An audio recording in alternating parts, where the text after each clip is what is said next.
Bago nyo gamitin itong books of accounts na niregister nyo sa Bureau of Internal Revenue or BIR to record our business transactions, dapat nyo munang malaman or matutunan yung tinatawag na elements of financial statements. Otherwise, mahirapan tayo o hindi tayo makakapag-record ng tama sa ating books of accounts, which may lead to penalties and violations sa Bureau of Internal Revenue. So in our today's HTC video po, pag-aaralan po natin yung 5 elements of the financial statement and what are the examples under each element of the financial statements po para maliwanagan kayo ng tamang BIR bookkeeping ng ating business. So ito po yung mga iba't ibang business transactions. Example po sa amin po ito. May mga resibo po tayo ng expenses natin. Wala namang problema sa resibo ng sales kasi ang sales natin, di ba, kapag manual ka, yung duplicate na iiwan doon sa bound na manual nating resibo. Pero pagdating sa mga resibo ng expenses natin, yan, hiwa-hiwalay yan kasi different yung mga suppliers natin ng goods and services. So, ang problema dito, kung paano mo siya i-record ngayon. Kagaya ng sinabi natin kanina, bago tayo mag-record ng ating business transactions, dapat malaman muna natin yung tinatawag na elements of financial statements para maliwanagan tayo sa pag-record ng tamang business transactions in our books of accounts. So, ang topic po natin ay 5 elements of the financial statements. So, meron pong 5 elements sa financial statement. Number 1 po, assets. Yung assets po, makikita nyo po yan sa statement of financial position nyo or balance sheet na parte, isa sa mga parte or components ng financial statements na ina-attach natin sa annual ITR natin every year tayo magpapasa sa Bureau of Internal Revenue. So, example po ng mga assets natin ay cash, building, land, equipment, inventory. Examples lang po ito. Depende pa po yan sa nature ng business nyo. Pwedeng may office supplies, store supplies na hindi pa nagagamit. Tapos, meron pa tayong machinery kung meron kayong machinery na ginagamit. Yung assets, yun yung nakakatulong sa ating business operations. Without assets, like example, cash, hindi tayo makakapag-operate ng ating business. So, tinutulungan tayo ng assets natin to operate our business. Next nating element of financial statement, yung tinatawag na liabilities. In layman's terms, utang. Kagaya po na nangutang kayo sa bangko, pinuhunan nyo po sa business nyo, ang tawag po doon ay loans payable. Sa suppliers nyo, accounts payable, kung nangutang kayo sa suppliers nyo, hindi pa bayad. Notes payable, yung mga promissory notes natin or interest payable. So ito ay utang na dapat bayaran. Example pa po nito ay yung mga withholding tax sa salaries ng empleyado, withholding tax sa mga suppliers natin. So ang tawag po doon ay liabilities or utang. Third element of financial statement po natin, yung tinatawag na equity. In layman's term, ito ay puhunan ng business owners sa kanyang business. Capital investment niya. Also known as net worth. Ganun lang kasimple. Next natin yung income. Yung income natin arises from sale of goods or sale of services. And panglima, yung expense natin kagaya ng salary expense, utilities, rent, and supplies expense. So ito mga transactions natin na to, kailangan mo natin siya classify ano ba yung element of financial statement involved or affected dito sa ating business transactions. Kasi kung hindi mo alam, yung asset, nare-record mo siya into liability, hindi naman pala siya utang, i-asset siya. Like for example, building. Or, yung expense, nare-record mo siya as asset, hindi naman pala siya asset kasi expense siya. So, you have to analyze first. Yun po ang first step natin sa bookkeeping. I-analyze po muna yung ating business transaction para malaman natin ano ba yung mga elements sa financial statement affected or involved in those business transactions. Hindi ka kasi pwedeng mag-record ng business transaction na ito yung resibo natin, tapos i-record mo agad sa books of accounts mo nang hindi nag-iisip. Yung ililista mo lang yung amount. Ganun kasi ginagawa ng mga small business owners eh. Nire-record lang po dito sa first column. First column yung amount. Tapos, yung amount lang nilalagay, like for example, 200 pesos. Tapos nilalagay lang dito yung description, ano yung expense na yun. O ano yung nature ng transaction na yun. Pero hindi nila nilalagay, yun by asset, liability, equity, income, or expense. So, analyze first the transaction before you record in our books of accounts. So, we can analyze both the transactions by knowing ano ba yung affected na elements sa financial statement. Asset, liabilities, equity ba, income, or expense. So, bago natin siya i-record dito sa ating books of accounts. General journal ba? General ledger? cash receipts journal, or cash disbursement journal.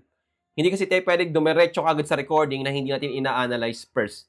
Ang mahirap lang po talaga sa bookkeeping in compliance sa BIR rules and regulations is yung first step, yung analysis.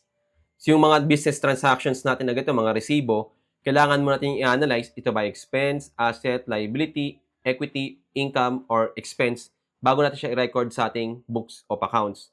Pero kasi, yung transactions natin, paulit-ulit lang naman yan. Next month, ganun din naman.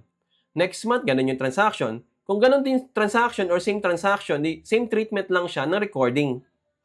Tama?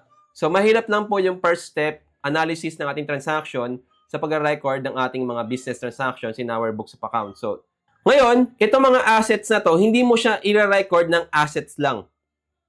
Okay, hindi mo siya i-record dito ng liabilities lang isusulat mo. Hindi mo siya i-record ng equity, income, or expense lang na as account titles or element of financial statements. Yung elements of financial statement, categories kasi yan. Categories yan ng mga business transactions natin. Ngayon, sa pag-record, kailangan natin i-specify anong klaseng asset. Example po ito, cash in bank, cash on hand or vault, petty cash, merchandise inventory, accounts receivable, or supplies.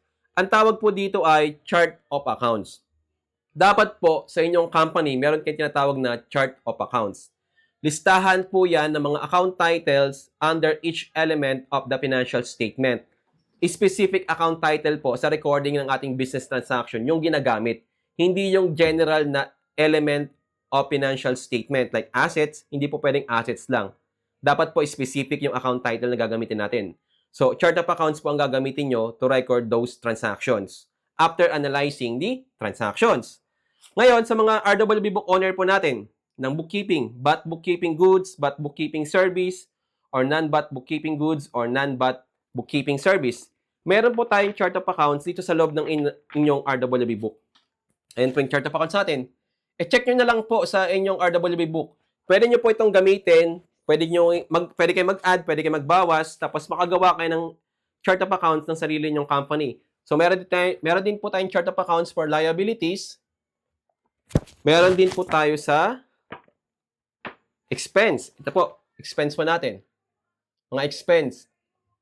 So, sa mga wala pa pong RWB book na gustong mag-aral ng tamang bookkeeping at matuto kung paano gamitin yung mga books of accounts natin na niregister nyo sa Bureau of Internal Revenue, kagaya ng Cash Receipts Journal, General Ledger, Cash Disbursements Journal, General Journal, at sa mga VAT registered taxpayer, Subsidiary Purchase Journal, and Subsidiary Sales Journal.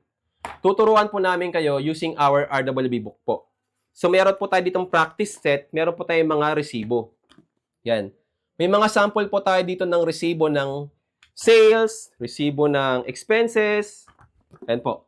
In-scan copy po natin yung mga sample nating resibo para ito po yung pagka-practicean nyo kung paano po gamitin yung ating mga books of accounts in compliance po sa BIR bookkeeping regulations. Pero hindi nyo po ito babasahin para pag-aralan kasi meron tayong exclusive ATC online tutorial videos on our website to discuss and explain step by step yung pag-record ng business transactions in our different books of accounts.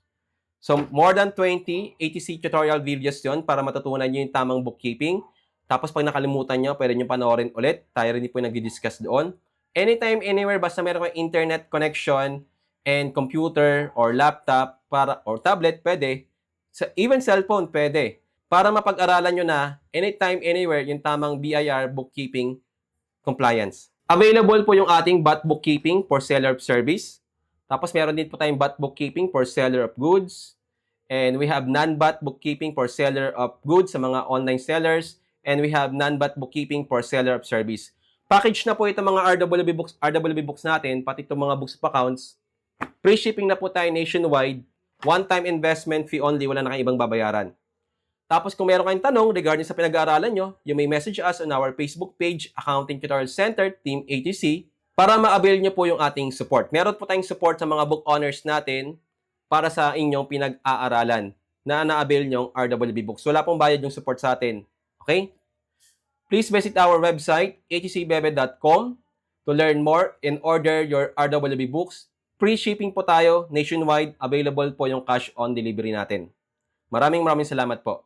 And please follow us and subscribe now for future tax updates. My name is Mark Lord Bumagat, your RWB teacher, na lagi po nagsasabing, be educated po and you will be empowered. Kita-kits po tayo sa mga other helpful HSC videos natin. Bye-bye! Thank you po!